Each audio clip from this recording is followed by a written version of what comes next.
আসসালামু আলাইকুম। প্রিয় শিক্ষার্থীবৃন্দ, জাতীয় বিশ্ববিদ্যালয়ের এই অনলাইন ভিডিও ক্লাসের আপনাদের সবাইকে স্বাগত। আশা করি সবাই সুস্থ আছেন, নিরাপদে আছেন। আমরা যথারীতি অডিটিং বা নিরীক্ষা এই কোর্সটি আমরা স্টাডি করছিলাম।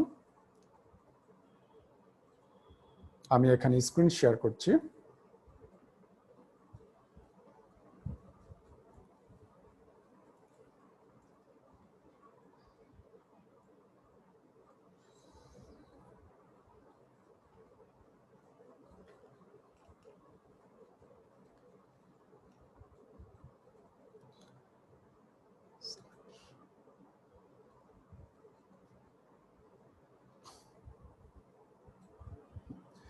আমরা আজকে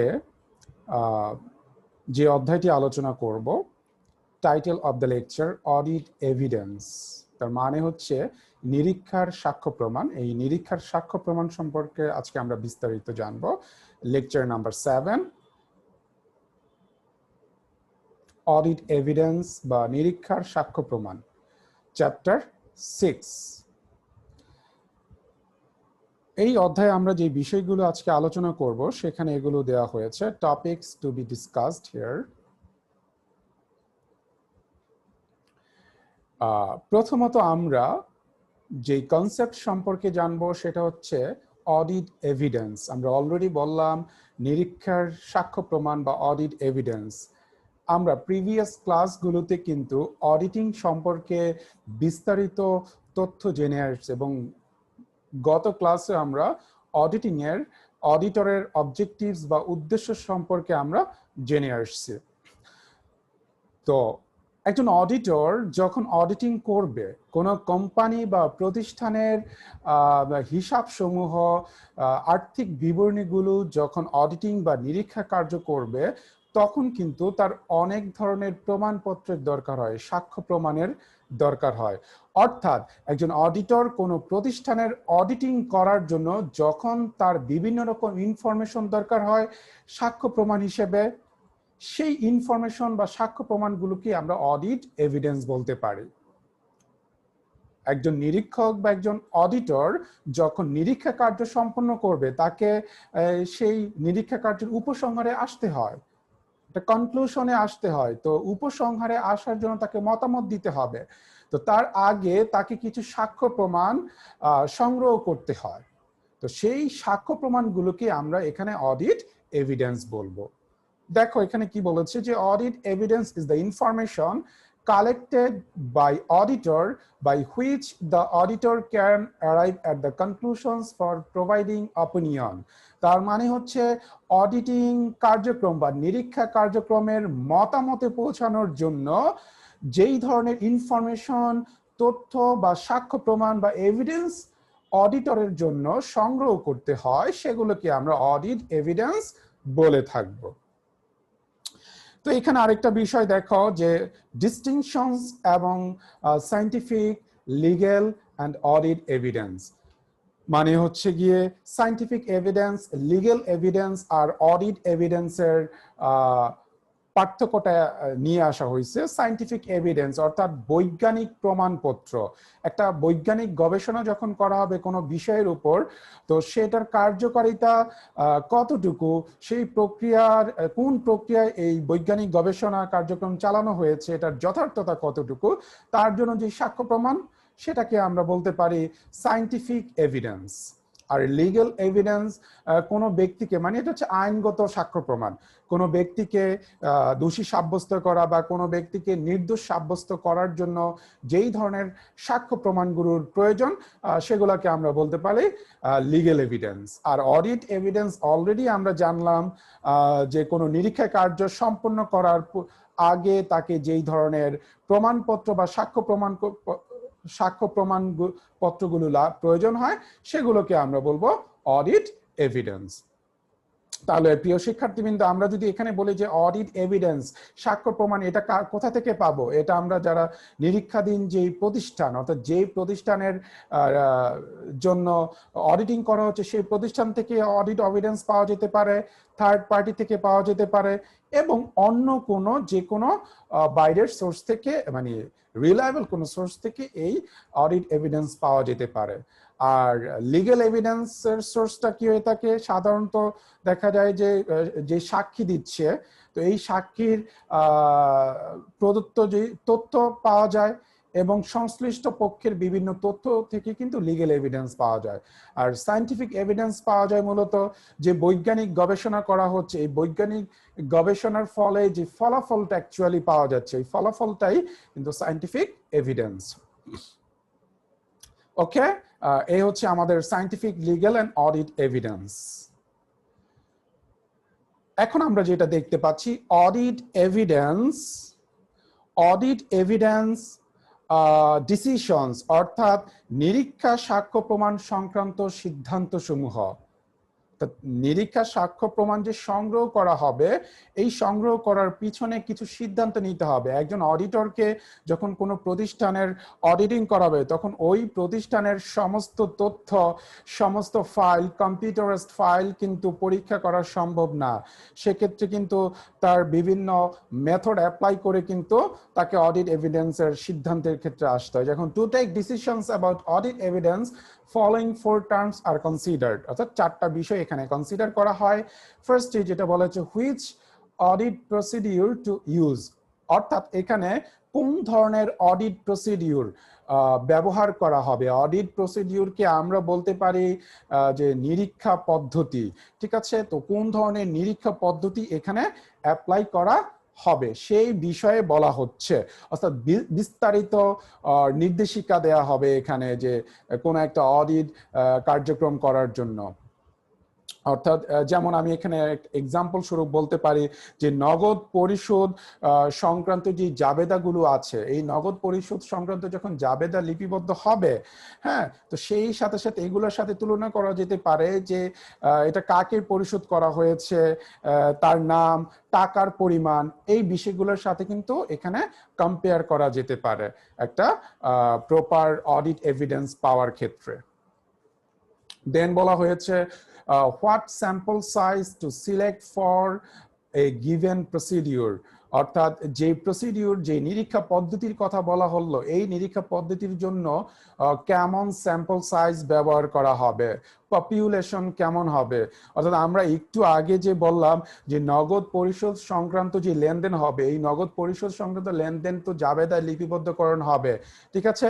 এবং এই জন্য যেই চেকগুলো লিপিবদ্ধ হবে, সেই কি পরিমাণ চেক এখানে বাছাই করা হবে পরীক্ষার জন্য, ঠিক আছে? চেকগুলোকে সিলেক্ট করা হবে। ধরো এরকম হতে পারে যে নগদ লেনদেন পরিশোধ সংক্রান্ত যে চেকগুলো লিপিবদ্ধ হয়েছে, সেখানে 5,000 চেককে দেখানো হচ্ছে 5,000 চেক লিপিবদ্ধ হয়েছে, ঠিক আছে? এই 5,000 চেক থেকে আবার কিছু চেক নির্দিষ্ট করা হবে প্রসিডিউর কার্যক্রম পরিচালনার জন্য। দেন এখানে বলা হয়েছে which items to select from the population, আমরা অলরেডি একটু আগে বললাম যে নগদ পরিশোধ সংক্রান্ত যে জাবেদার এক্সাম্পল দিলাম, সেখানে 600 চেক লিপিবদ্ধ হয়েছে, আমরা ধরে নিলাম আর কি, ঠিক আছে?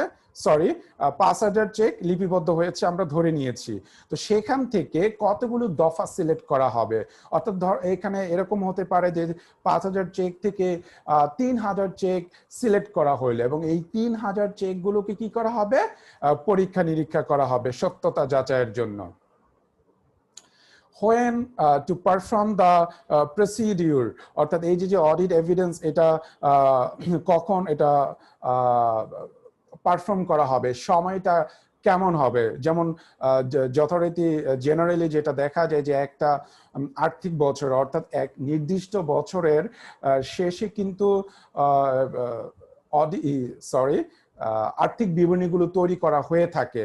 তো এই আর্থিক বিবরণী তৈরি করার পর বছরের শেষে কিন্তু অডিটিংটা করা হয়। দেখা যায় যে ওই বছরের পরবর্তী 1 সপ্তাহ বা 2-3 মাসের মধ্যেই কিন্তু অডিটিংটা করা হয়, ঠিক আছে?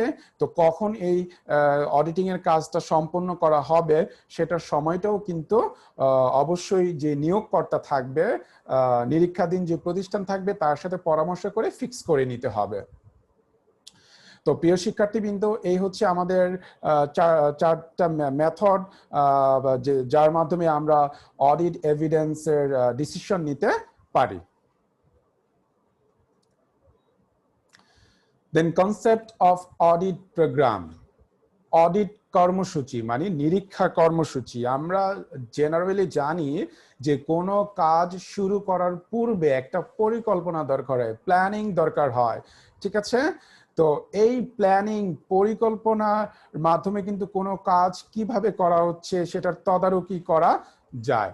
ঠিক তেমনি অডিট কার্যক্রম যখন নেওয়া হবে, অর্থাৎ অডিটিং অ্যাক্টিভিটি যখন পারফর্ম করা হবে, অডিটরকে একটা সুনির্দিষ্ট পরিকল্পনায় আসতে হয় যাতে এই অডিট অ্যাক্টিভিটিস এফিশিয়েন্টলি পারফর্ম করা যায়, যথার্থতার সহিত এই নিরীক্ষা কার্যক্রম যাতে সম্পন্ন করা যায় সেটাকে আমরা বলে থাকবো যে অডিট প্রোগ্রাম।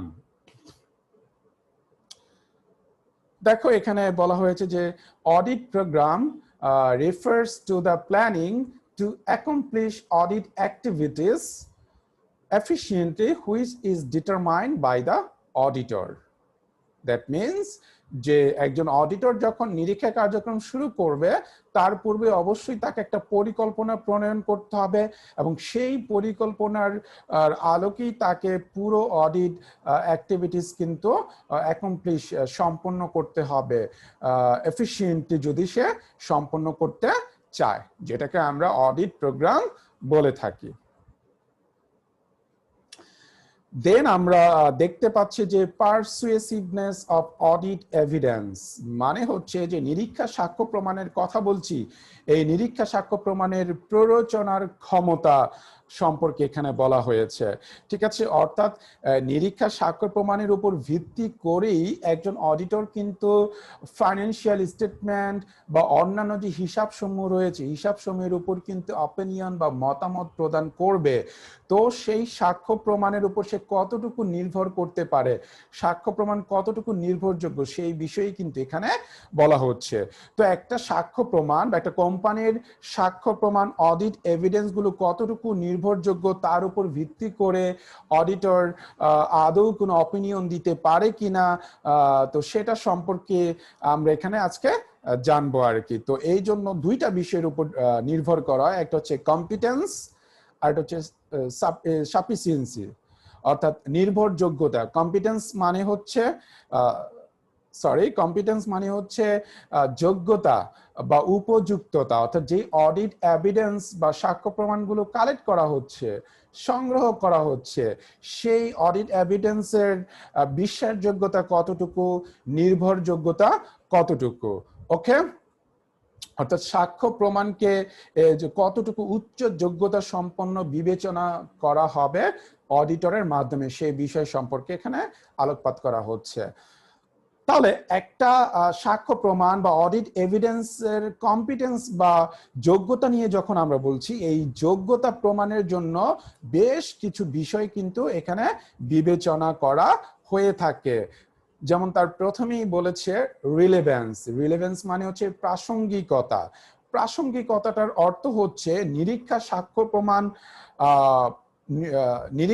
প্রমাণ যে সংগ্রহ করা হবে, এই নিরীক্ষা সাক্ষ্য প্রমাণ নিরীক্ষা কার্যক্রমের উদ্দেশ্যের সাথে কতটুকু প্রাসঙ্গিক সেই বিষয়টা কিন্তু অবশ্যই এখানে বিবেচনায় আনতে হবে।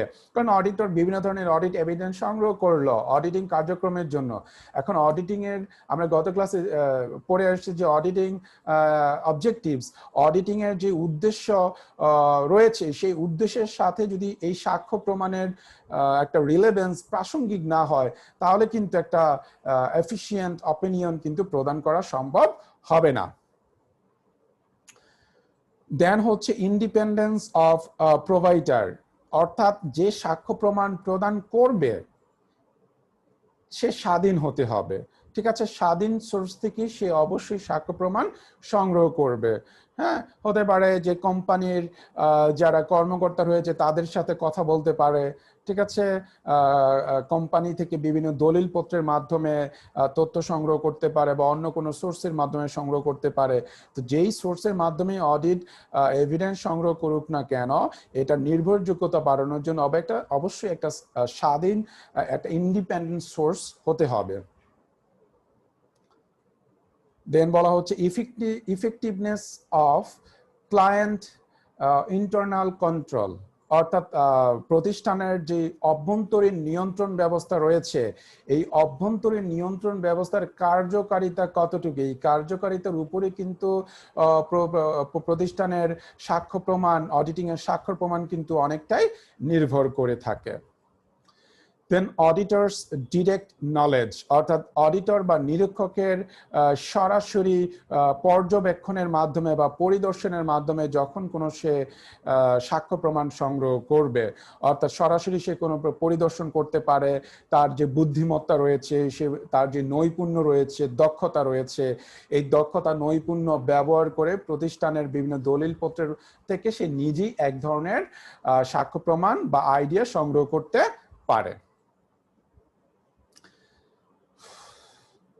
দেন বলা হচ্ছে qualifications of individuals providing information, অর্থাৎ যেই সমস্ত ব্যক্তিবর্গ থেকে তথ্যগুলো সংগ্রহ করবে সাক্ষ্য প্রমাণ হিসেবে, তাদের কোয়ালিফিকেশন কিন্তু থাকতে হবে। জেনারেলি দেখা যায় কিন্তু একজন অডিটর অভ্যন্তরীণ সোর্স ছাড়াও কিন্তু থার্ড পার্টি থেকে কিন্তু সে বিভিন্ন ধরনের তথ্য সংগ্রহ করতে পারে। এই থার্ড পার্টির কতটুকু রিলায়েবল, কতটুকু যোগ্যতা তার আছে এই তথ্য প্রদানের ক্ষেত্রে, সেই বিষয়টাও কিন্তু এখানে বিবেচ্য বিষয়। দেন ডিগ্রি অফ অবজেক্টিভিটি, অর্থাৎ এখানে উদ্দেশ্যের মাত্রা কতটুকু রয়েছে, অডিট এভিডেন্স যে সংগ্রহ করা হয়েছে সেটার যে নির্ভরযোগ্যতা, এই নির্ভরযোগ্যতার উপর ভিত্তি করে কিন্তু অডিট অপিনিয়নটা কিন্তু দেয়া হচ্ছে। আর এই অডিট অপিনিয়ন বা অডিটিং এর যে উদ্দেশ্য, সেই উদ্দেশ্য এখানে কতটুকু ফুলফিল করতে পারবে অডিট এভিডেন্স, সেই বিষয়ে কিন্তু বিবেচনা করা হয়ে থাকে। দেন টাইমলিনেস, অর্থাৎ যে সাক্ষ্য প্রমাণগুলো সংগ্রহ করা হচ্ছে সেটা সময় এখানে বিবেচনা করা হবে। যেমন আমি যদি উদাহরণস্বরূপ বলি যে অডিটিং এর যে ব্যালেন্স শিট থেকে যেই তথ্যগুলো সংগ্রহ করা হবে, তো যেই মুহূর্তে ব্যালেন্স শিট তৈরি করা হবে ওই সময় ব্যালেন্স শিট থেকে কিন্তু তথ্যগুলো সংগ্রহ করলে সবচেয়ে বেশি এফিশিয়েন্ট হবে, মানে তথ্য বা এভিডেন্স কম্পিটেন্সি ততই বাড়বে। দেন বলা হচ্ছে সাফিসিয়েন্সি, অর্থাৎ হচ্ছে পর্যাপ্ততা, যে অডিট এভিডেন্স গুলো সংগ্রহ করা হচ্ছে সেই অডিট এভিডেন্স এর পর্যাপ্ততা কতটুকু হতে পারে। 200 জন ব্যক্তি থেকে অডিট এভিডেন্স সংগ্রহ করা হয়েছে, ঠিক আছে, তো এই 200 জন ব্যক্তি থেকে যে অডিট এভিডেন্স সংগ্রহ করা হলো সেটাকে আদৌ সাফিসিয়েন্ট কিনা, সেই বিষয়টাও কিন্তু এখানে বিবেচনা করা হবে, বা আরো যদি প্রয়োজন হয় তাহলে কিন্তু তথ্য আরো সংগ্রহ করার প্রয়োজন হতে পারে। এই হচ্ছে দুই ধরনের বিষয় যেটা অডিট এভিডেন্সের জন্য বিবেচ্য বিষয় হিসেবে ধরা হয়, এবং কম্পিটেন্স নির্ভরযোগ্যতার ক্ষেত্রে আমরা অনেক বিষয় সম্পর্কে জানলাম যে কতগুলো বৈশিষ্ট্য এখানে থাকতে হবে।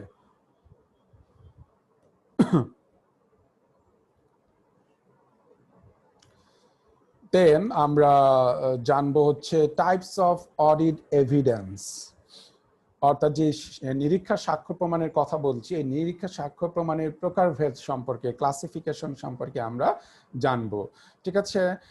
যেমন তার প্রথমটাই বলা হয়েছে ফিজিক্যাল এক্সামিনেশন, মানে বাস্তব পরীক্ষা, অর্থাৎ অডিটর এখানে নিজেই পরিদর্শনের মাধ্যমে, ইন্সপেকশনের মাধ্যমে কি করতে পারে, অডিট এভিডেন্স সংগ্রহ করবে। অর্থাৎ যখন কোনো অডিটর নিজেই ফিজিক্যালি পরিদর্শনের মাধ্যমে বা বাস্তব পরীক্ষার মাধ্যমে কোনো অডিট এভিডেন্স বা সাক্ষ্য প্রমাণ সংগ্রহ করবে, সেটাকে আমরা বলতে পারি ফিজিক্যাল এক্সামিনেশন।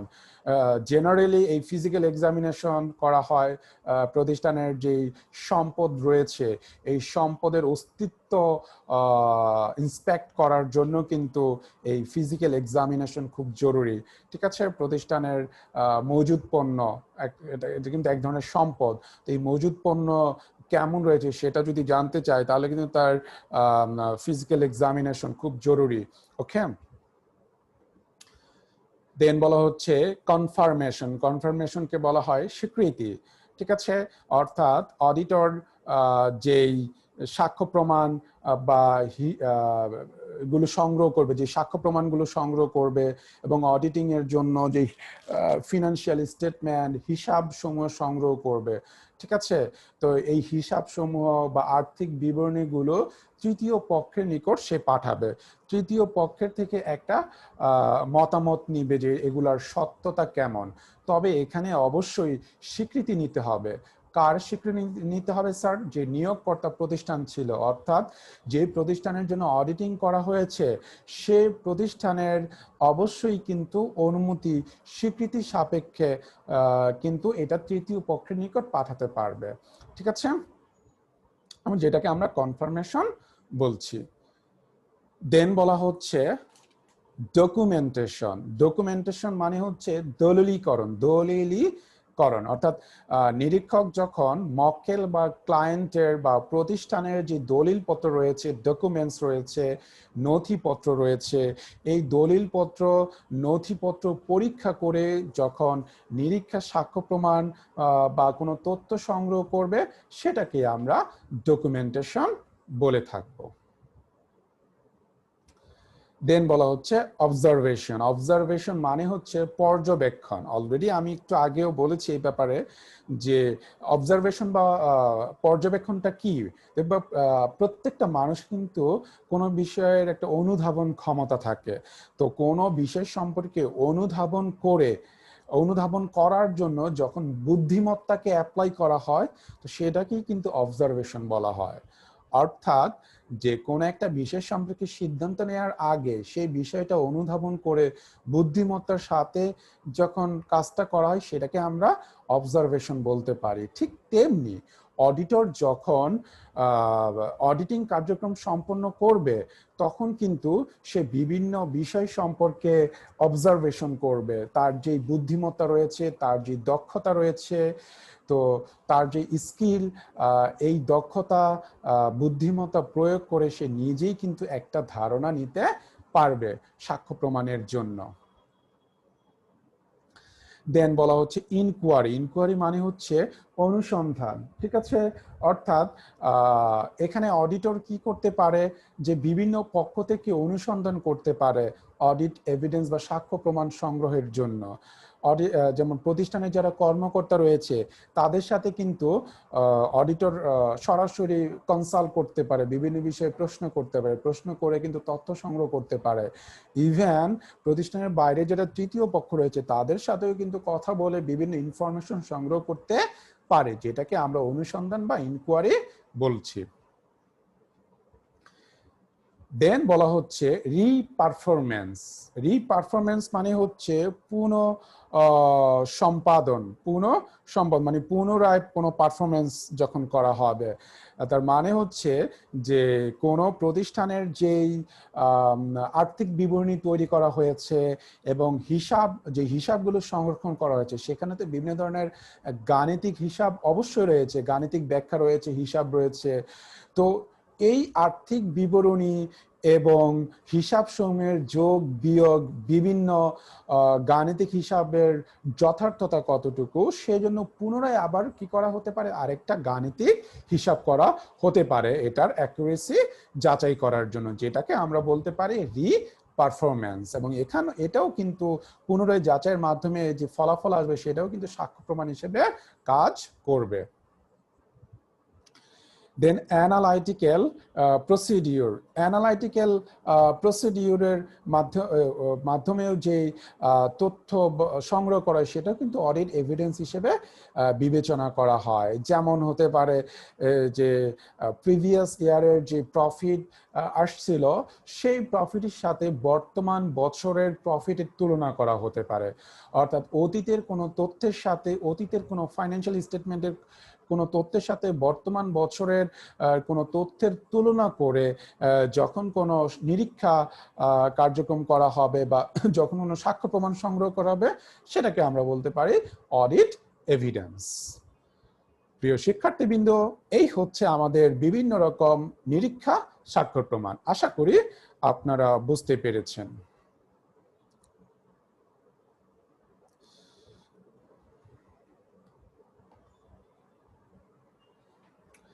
এখন আমরা দেখতে পাচ্ছি methods of obtaining audit evidence. এই যে আমরা একটু আগে জানলাম যে অডিট এভিডেন্সের প্রকারভেদ, তো এই অডিট এভিডেন্স বা নিরীক্ষা সাক্ষ্য প্রমাণ এইটা একজন অডিটর যখন অবটেইন করবে, যখন পেতে চাইবে বিভিন্ন তথ্য, তখন কোন কোন মেথডের অ্যাপ্লাই করে সেই কাজটা সম্পন্ন করতে পারে এটাই এখানে বলেছে। যেমন কিছু মেথড এখানে দেখানো হয়েছে।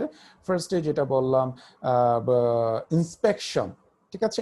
ইন্সপেকশন মানে হচ্ছে পরিদর্শন। আমি একটু আগেও বলেছি যে পরিদর্শন বা সরাসরি কোনো কিছু পরীক্ষা নিরীক্ষা করে কিন্তু অডিট এভিডেন্স সংগ্রহ করা যায়। নিরীক্ষক চাইলে কি করতে পারে, কোম্পানির যে নথিপত্র রয়েছে, যে দলিলপত্র রয়েছে, এগুলো সরাসরি সে নিজেই কি করতে পারে, পরীক্ষা করতে পারে।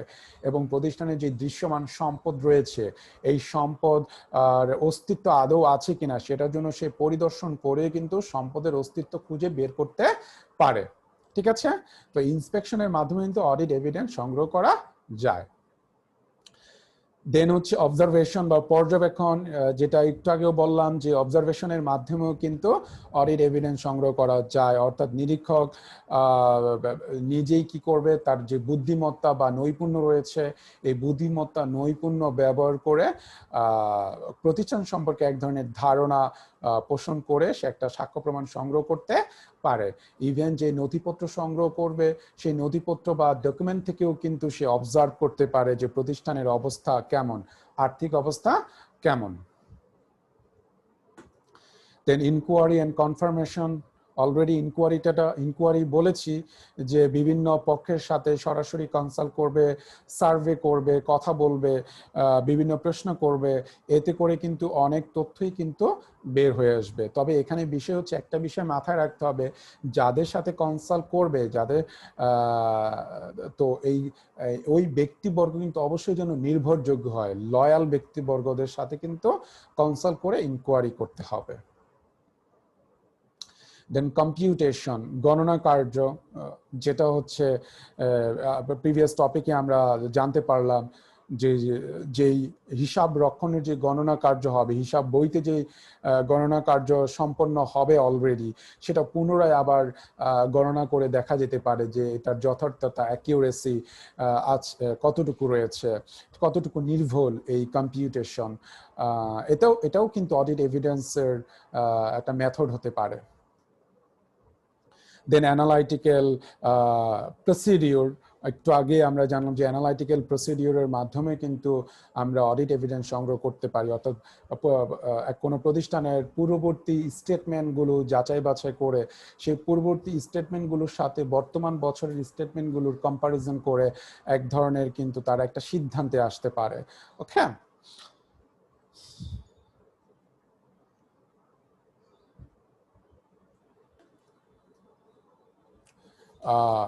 প্রিয় শিক্ষার্থীবৃন্দ, এখন আমরা যেটা জানবো সেটা হচ্ছে অডিট ডকুমেন্টেশন অথবা ওয়ার্কিং পেপার। আমরা নিরীক্ষা সম্পর্কে তো অনেক কিছুই জানলাম, নিরীক্ষা প্রমাণপত্র সম্পর্কে অনেক তথ্য অলরেডি আমরা জানলাম, ঠিক আছে।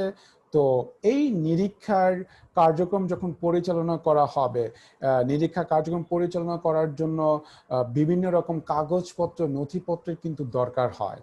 কেন দরকার হবে? কারণ এই নিরীক্ষা কার্যক্রমটা সংরক্ষণ করার জন্য। তো নিরীক্ষা কার্যক্রম সংরক্ষণ করার জন্য যে কাগজপত্র বা নথিপত্রের প্রয়োজন হয় সেই কাগজপত্র বা নথিপত্রকে আমরা এখানে কি বলতে পারি? Working paper. Okay, audit working paper বলতে পারি। ঠিক আছে, দেখো এখানে কি বলেছি যে audit documentation or working papers are the documents used by auditor to record the evidence of audit। অর্থাৎ যে নিরীক্ষা কার্যক্রম সম্পন্ন করা হবে, নিরীক্ষা কার্যক্রম কেন সম্পন্ন করা হবে? প্রতিষ্ঠানের যে আর্থিক বিবরণী, যে হিসাবসমূহ রয়েছে, এই হিসাবসমূহের আর্থিক বিবরণীর যথার্থতা কতটুকু এবং এখানে কোনো ভুল ত্রুটি আছে কিনা উদ্ঘাটন করে তা কারেকশনের ব্যবস্থা করা, এবং এই পুরো অডিট অ্যাক্টিভিটিস বা নিরীক্ষা কার্যক্রম সংরক্ষণ করার জন্য যে দলিলপত্র বা যে ডকুমেন্ট বা যে নথিপত্র ব্যবহার করা হচ্ছে তাকেই আমরা বলবো অডিট ওয়ার্কিং পেপার। আশা করি বুঝতে পেরেছো।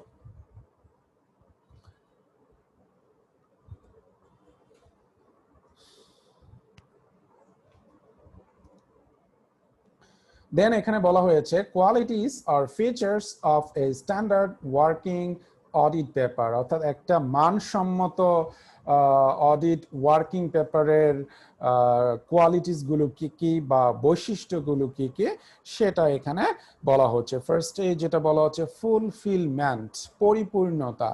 ঠিক আছে, ওয়ার্কিং পেপারে কিন্তু সমস্ত হিসাবসমূহের যে নিরীক্ষা কার্যক্রম সম্পন্ন করা হবে এই নিরীক্ষা কার্যক্রমের সমস্ত বিষয়গুলো কিন্তু ওয়ার্কিং পেপারে অবশ্যই নিয়ে আসতে হবে, যেটাকে আমরা ফুলফিলমেন্ট বলছি।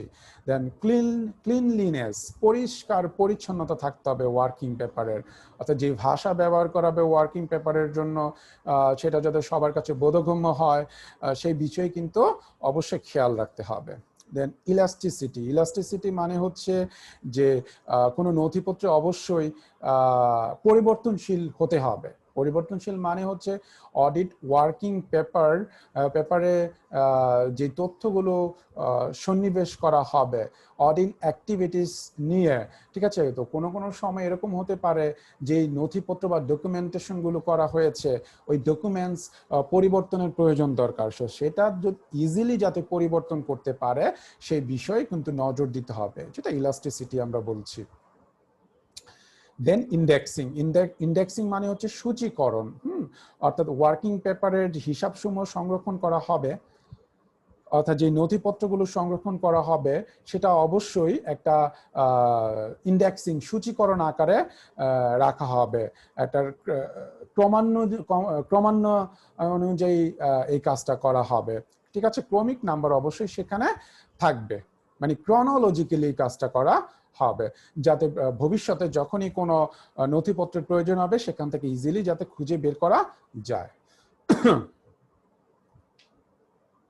দেন বলা হচ্ছে প্রেসাইজ, প্রেসাইজ মানে হচ্ছে সংক্ষিপ্ত। ঠিক আছে, অর্থাৎ ওয়ার্কিং পেপার যে নথিপত্র সংগ্রহ করা হবে, যে ডকুমেন্টসগুলো সংগ্রহ করা হবে অবশ্যই তা সংক্ষেপে সংগ্রহ করা হবে, বা যে ভাষাগুলো যে তথ্যগুলো সংগ্রহ করা হবে সেটার সংক্ষেপ হতে হবে। বিস্তারিত ভাবে করা হলে দেখা যেতে আরো কমপ্লেক্সিটি বাড়তে পারে, সবার কাছে বোধগম্য নাও হতে পারে। দেন ক্লারিটি, অবশ্যই এটা পরিষ্কার পরিচ্ছন্ন প্রাঞ্জলতা থাকতে হবে যাতে সবাই ক্লিয়ারলি বুঝতে পারে। দেন স্টেটমেন্ট অফ ডিফারেন্ট ডিসিশন, অর্থাৎ অডিট অ্যাক্টিভিটিস নিয়ে যদি আলাদা কোনো সিদ্ধান্ত থাকে, কোনো স্টেটমেন্ট থাকে, অডিটরের থাকতে পারে বা যে নিয়োগকারী প্রতিষ্ঠান তারও কোনো স্টেটমেন্ট থাকতে পারে, বিবৃতি বা সিদ্ধান্ত থাকতে পারে, তো সেই বিষয়টাও কিন্তু দেখাতে হবে। দেন স্টেটমেন্ট অ্যান্ড ইনিশিয়ালস, অডিটরের অবশ্যই এই ওয়ার্কিং পেপারে সিগনেচার বা স্বাক্ষর অবশ্যই দেখাতে হবে। ঠিক আছে, এ হচ্ছে আমাদের বিভিন্ন কোয়ালিটিস ফিচার যেটা অবশ্যই একটা স্ট্যান্ডার্ড ওয়ার্কিং পেপারের মধ্যে থাকতে হয়। আর একটা বিষয় খেয়াল রাখতে হয় যে ওয়ার্কিং পেপার তৈরি করতে হবে যে কাগজ, গুণগত কাগজ এখানে অবশ্যই ব্যবহার করতে হবে। ঠিক আছে,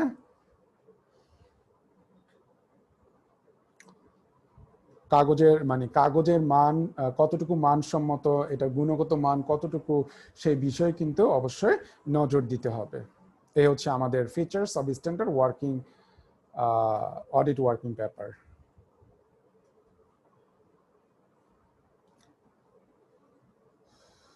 দেন আমরা জানবো ভাউচার সম্পর্কে, কনসেপ্ট অফ ভাউচার। দেখো এখানে কি বলেছে যে voucher refers to the written evidence to determine the accuracy of several documents like receipt, bill, contract, paper, statement, letters and so on। অর্থাৎ একটা অডিট বা নিরীক্ষা কার্যক্রম সম্পন্ন করার জন্য বিভিন্ন ধরনের কিন্তু দলিলপত্র দরকার হয়, ঠিক আছে। তো এই দলিলপত্র কি কি হতে পারে? রসিদ হতে পারে, কোনো বিল হতে পারে, কন্ট্রাক্ট পেপার বা চুক্তিপত্র হতে পারে, কোনো বিবৃতি হতে পারে, কোনো চিঠিপত্র হতে পারে, ঠিক আছে। এই যে বিভিন্ন ডকুমেন্টের কথা বলছি, এই ডকুমেন্টগুলো কি আসলে মূলত ভাউচার বলা হয়, যেটাকে সিম্পলি রিটেন এভিডেন্স বলতে পারি, মানে লিখিত কোনো প্রমাণপত্র আমরা বলতে পারি। তো এই যে বিভিন্ন ডকুমেন্ট বা রিটেন এভিডেন্সের কথাগুলো বললাম, এই রিটেন এভিডেন্স কিন্তু অবশ্যই দরকার। কার জন্য দরকার? অডিটরের জন্য দরকার, তার নিরীক্ষা কার্যক্রম সুষ্ঠুভাবে সম্পন্ন করার জন্য। ওকে, তাহলে আমরা বলতে পারি voucher is written document for verification of transaction. Okay, এটা একটা রিটেন এভিডেন্ট, রিটেন ডকুমেন্টস, যে বিভিন্ন ধরনের লেনদেন সংগঠিত হবে, সেই লেনদেনের জন্য যে হিসাবগুলো হবে, এই হিসাবগুলোর ভেরিফিকেশন যাচাইয়ের ক্ষেত্রেও কিন্তু এই ভাউচার গুরুত্বপূর্ণ ভূমিকা পালন করা হয়ে থাকে। আর ভাউচারগুলোর মাধ্যমে যখন এই বিভিন্ন দলিলপত্র বা ডকুমেন্টের সত্যতা, অ্যাকুরেসি যাচাই করা হয়, সেটাকে বলা হয় ভাউচিং। কি বলা হয় সেটাকে স্যার? ভাউচিং বলা হয়। দেন আমরা দেখতে পাচ্ছি যে একটা ভাউচারের সম্পর্কে যে বললাম, এই ভাউচারের কিছু বৈশিষ্ট্য রয়েছে, সেই বৈশিষ্ট্যটা আমরা একটু জেনে নিই। যেমন এখানে বলা হয়েছে নেম অফ দ্য ক্লায়েন্ট, অর্থাৎ যে ভাউচার হবে, এই ভাউচার অবশ্যই ক্লায়েন্টের নামে হতে হবে, ক্লায়েন্ট বা ব্যবসায় প্রতিষ্ঠানের নামে, ঠিক আছে, বা যে নিয়োগকারী প্রতিষ্ঠান অথবা যে প্রতিষ্ঠানের জন্য অডিটিং করা হচ্ছে, ওই প্রতিষ্ঠানের নামে অবশ্যই ভাউচার হতে হবে। ডেট, ভাউচার কোন তারিখে করা হয়েছে, অবশ্যই একটা নির্দিষ্ট তারিখ থাকতে হবে। অ্যামাউন্ট অফ মানি, ভাউচারগুলোতে যে টাকার অঙ্ক দেখানো হবে, ঠিক আছে, তো সেই টাকার অঙ্ক আর হিসাব সমূহে বিভিন্ন হিসাব সংগঠন যে বইতে যে টাকার অঙ্ক দেখানো হবে, সেটা একরকম আছে কিনা, সেম আছে কিনা, সেটা অবশ্যই কিন্তু এখানে দেখানো হবে। দেন বলা হচ্ছে ডিভিশন অফ ওভারঅল ওয়ার্ক। এখানে কিন্তু ভাউচারের মাধ্যমে কিন্তু ভাউচিং করা হচ্ছে, অর্থাৎ এই বিভিন্ন দলিলপত্রের সত্যতা কিন্তু যাচাই করা হচ্ছে। তো কিছু কার্যাবলী থাকে যেগুলো একটু জটিল রকমের কাজ, কমপ্লেক্সিটি বেশি, যে সেই কাজগুলো কিন্তু অভিজ্ঞ যারা প্রতিষ্ঠানের অভিজ্ঞ কর্মকর্তা তাদের মাধ্যমে সম্পন্ন করা হয়। আর যেগুলো মূলত একটু সহজ প্রকৃতির কাজ, যেগুলো একটু জটিলতা কম রয়েছে, ওই কাজগুলো সাধারণত অন্যান্য কর্মকর্তাদের মাধ্যমে সম্পন্ন করা হয়েছে, যে কারণে আমরা এটাকে বলতে পারি ডিভিশন অফ ওভারঅল ওয়ার্ক।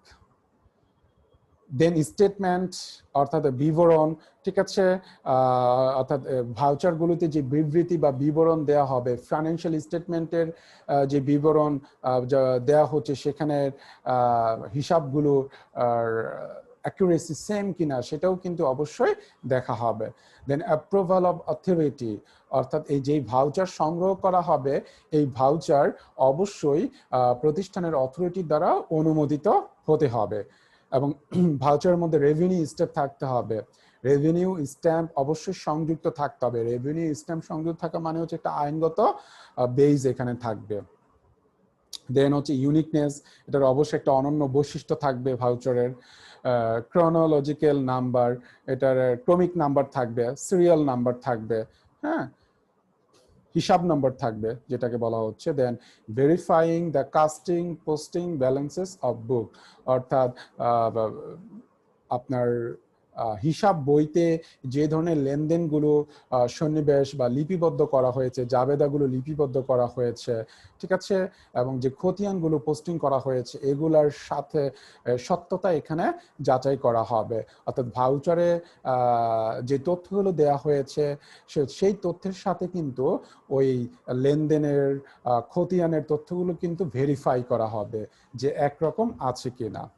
এই হচ্ছে features of voucher. Then types of voucher, আমরা অলরেডি ভাউচার সম্পর্কে বিভিন্ন তথ্য জানলাম, ভাউচারের বৈশিষ্ট্য জানলাম। এখন হচ্ছে যে ভাউচার বিভিন্ন রকম হয়ে থাকে, যেটা হচ্ছে প্রাইমারি ভাউচার, অর্থাৎ যেই দলিলগুলো হচ্ছে মূল দলিল, যেই ভাউচারগুলো মূল দলিল অবশ্যই অডিটরের জন্য প্রয়োজন, সেগুলোকে আমরা বলে থাকবো প্রাইমারি ভাউচার। যেমন ক্রয় চালান সম্পর্কিত কোনো দলিল হতে পারে, বা বিক্রয় চালান সম্পর্কিত কোনো দলিল হতে পারে। এই ধরনের ডকুমেন্টগুলোকে আমরা প্রাইমারি ভাউচার বলে থাকবো। তাহলে সাবসিডিয়ারি ভাউচার বা সহায়ক ভাউচার তাহলে কোনটাকে বলবো? অর্থাৎ প্রাইমারি ভাউচারের সাথে সাথে সহায়ক হিসেবে যে ভাউচারগুলো কাজ করবে সেটাকে আমরা সাবসিডিয়ারি ভাউচার বলবো। অনেক সময় প্রাইমারি ভাউচার হয়তো নাও পাওয়া যেতে পারে বা হারিয়ে গেছে, এরকম একটা বিষয় থাকলে তখন এই প্রাইমারি ভাউচারের যদি কোনো প্রতিলিপি, অনুলিপি সংরক্ষণ করা হয়, তাহলে এই অনুলিপি দিয়েও কিন্তু অডিটর কাজ করতে পারে, যেটা সহায়ক হিসেবে কাজ করে থাকে। দেন ইন্টারনাল ভাউচার, অর্থাৎ প্রতিষ্ঠানের অভ্যন্তরীণ কোনো সোর্স থেকে যে দলিলপত্র সংগ্রহ করা হবে, যে প্রমাণপত্র সংগ্রহ করা হবে ভাউচার হিসেবে, সেটাকে আমরা বলে থাকবো ইন্টারনাল ভাউচার। যেমন রিসিপ্ট, বিল, কন্ট্রাক্ট পেপার, ওকে, এগুলাকে আমরা ইন্টারনাল ভাউচার বলতে পারি। আর হচ্ছে এক্সটার্নাল ভাউচার, প্রতিষ্ঠানের বাইরের কোনো সোর্স থেকে যে ভাউচার সংগ্রহ করা হবে সেটাকে আমরা বলে থাকবো এক্সটার্নাল ভাউচার। তো এক্সটার্নাল ভাউচার যেমন হতে পারে ব্যাংক থেকে কোনো ব্যাংক স্টেটমেন্ট যদি সংগ্রহ করা হয় প্রতিষ্ঠানের জন্য, প্রতিষ্ঠানের ব্যাংক স্টেটমেন্ট, তো সেটাকে আমরা এক্সটার্নাল ভাউচার বলতে পারি। অ্যান্ড আরেকটা টপিক হচ্ছে অডিট ফাইল। আমরা অলরেডি আমরা ভাউচার সম্পর্কে বিভিন্ন তথ্য জেনে আসলাম। তো এখন আমরা জানবো হচ্ছে অডিট ফাইল। এই নিরীক্ষা কার্যক্রম সম্পন্ন করা যখন হয়ে যাবে, এখানে বিভিন্ন ধরনের তথ্য যাচাই বাছাই করা হবে, শুদ্ধতা জাস্টিফাই করা হবে, সাক্ষ্য প্রমাণ সংগ্রহ করা হবে, ভাউচার সংগ্রহ করা হবে। তো এই সমস্ত কাজগুলো সংরক্ষণ করার জন্য যে ফাইল ব্যবহার করা হবে সেই ফাইলকে আমরা বলবো অডিট ফাইল। যেমন the file is used to preserve the several documents of audit activities is known as audit file. ওকে, অর্থাৎ যে অডিটিং করার জন্য যে বিভিন্ন ডকুমেন্টগুলো সংরক্ষণ করা হবে, আর এই সংরক্ষণ করার জন্য যে ফাইল ব্যবহার করা হবে সেই ফাইলকে আমরা অডিট ফাইল বলবো। এটা সাধারণত দুই ধরনের হয়ে থাকে, একটা হচ্ছে পার্মানেন্ট অডিট ফাইল, আরেকটা হচ্ছে কারেন্ট অডিট ফাইল। পার্মানেন্ট মানে স্থায়ী অডিট ফাইল, অর্থাৎ যে অডিট ফাইলটা প্রতি বছর প্রয়োজন হয়, প্রত্যেক বছরে যে ফাইল ব্যবহার করার প্রয়োজনে সেটাকে আমরা বলতে পারি পার্মানেন্ট অডিট ফাইল। হ্যাঁ, যেমন হচ্ছে কিছু ফাইলে দেখা যায় এমন কিছু তথ্য, যেমন প্রতিষ্ঠানের কিছু দলিলপত্র সংরক্ষণ করা হবে, যেমন স্মারকলিপি, পরিমেল, নিয়মাবলী, এগুলো কিন্তু প্রত্যেক বছরে কিন্তু প্রতিষ্ঠানের জন্য প্রয়োজন হয়। তো এই ধরনের দলিলপত্র যে ফাইলে সংরক্ষণ করা হবে সেটাকে আমরা বলতে পারি পার্মানেন্ট অডিট ফাইল। দেন হচ্ছে কারেন্ট অডিট ফাইল, অর্থাৎ যেই অডিট ফাইলগুলো প্রত্যেক বছর পরিবর্তনের প্রয়োজন হতে পারে সেগুলাকে আমরা বলতে পারি কারেন্ট অডিট ফাইল বা অস্থায়ী অডিট ফাইল। যেমন লেজার বা খতিয়ান যখন, বা রয়মিল যখন, দেখুন এগুলো কিন্তু এই প্রত্যেক বছর পরিবর্তন হতে পারে এই সম্পর্কিত যে ফাইলগুলো। হ্যাঁ, তো সেগুলাকে আমরা বলতে পারি কারেন্ট অডিট ফাইল। এ হচ্ছে আমাদের দুই ধরনের audit file. Okay dear student, এই হচ্ছে আমাদের অডিট এভিডেন্স বা নিরীক্ষা সাক্ষ্য প্রমাণ সম্পর্কে বিস্তারিত তথ্যসমূহ।